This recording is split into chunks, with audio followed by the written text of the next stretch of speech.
Election commission ने revision की प्रक्रिया शुरू की है। अगर वो बता रहे हैं कि इसमें नेपाली बांग्लादेशी हैं तो ये बड़े चिंता की बात है। अभी 1-1.5 साल पहले पार्लियामेंट का चुनाव हुआ है। मोदी जी उसी इलेक्टोरल रोल से चुनकर प्रधानमंत्री बने हैं। तो क्या इलेक्शन कमीशन ये मान रहा है, स्वीकार कर रहा है कि जिस इलेक्टोरल रोल से लोकसभा का चुनाव हुआ उसमें बहुत सारे बांग्लादेशी या दूसरे गैर कानूनी लोग वहां पर उस इलेक्टोरल रोल में हैं? तो नीतीश सरकार को जवाब देना चाहिए कि ऐसे लोगों को बिहार में आकर रहने का, यहाँ के सुविधाओं का फायदा उठाने का, यहाँ वोट देने का अधिकार उनकी सरकार के रहते कैसे संभव हो पाया है। इलेक्शन कमीशन ने रिवीजन की प्रक्रिया शुरू की है। अगर वो बता रहे हैं कि इसमें नेपाली बांग्लादेशी हैं तो ये बड़े चिंता की बात है, क्योंकि इसी इलेक्टोरल रोल से अभी 1-1.5 साल पहले पार्लियामेंट का चुनाव हुआ है। मोदी जी उसी इलेक्टोरल रोल से चुनकर प्रधानमंत्री बने हैं। तो क्या इलेक्शन कमीशन ये मान रहा है, स्वीकार कर रहा है कि जिस इलेक्टोरल रोल से लोकसभा का चुनाव हुआ उसमें बहुत सारे बांग्लादेशी या दूसरे गैर कानूनी लोग वहां पर उस इलेक्टोरल रोल में हैं? और दूसरी जो बड़ी बात है कि अगर ये लोग बिहार में आके रह रहे हैं तो बिहार में तो भाजपा की, नीतीश की ही सरकार है।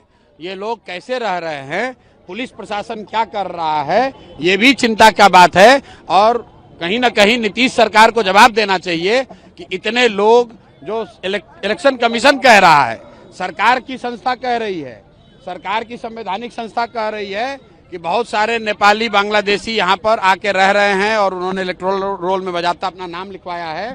तो नीतीश सरकार को जवाब देना चाहिए कि ऐसे लोगों को बिहार में आकर रहने का, यहाँ के सुविधाओं का फायदा उठाने का, यहाँ वोट देने का अधिकार उनकी सरकार के रहते कैसे संभव हो पाया है।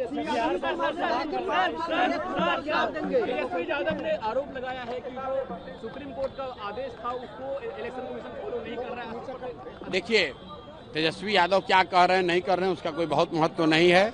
महत्व इस बात का है कि इलेक्शन कमीशन अगर इलेक्शन लिस्ट को, इलेक्टोरल रूल को, लिस्ट को ठीक कर रहा है तो उनकी ये जिम्मेवारी है कि हर वो नागरिक जो 18 साल से ज्यादा उम्र का है और उसके पास वोट देने की योग्यता है, उसको वोट देने का अधिकार मिलना चाहिए, उसका नाम नहीं काटा जाना चाहिए। तेजस्वी यादव क्या कह रहे हैं, प्रशांत किशोर क्या कह रहे हैं, इसका महत्व नहीं है। महत्व इस बात का है कि जो भी वोट देने की योग्यता रखता है उसको वोट देने का अधिकार होना चाहिए, उसको वोट देने का मौका देना चाहिए।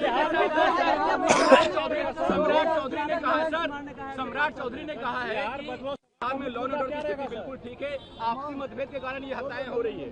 सम्राट चौधरी, लॉ एंड ऑर्डर पर सम्राट चौधरी का बोलना ऐसे ही है जैसे मैं क्वांटम फिजिक्स पे अगर कुछ बोलने लगूं। भाई, सम्राट चौधरी को लॉ एंड ऑर्डर का क्या समझ है?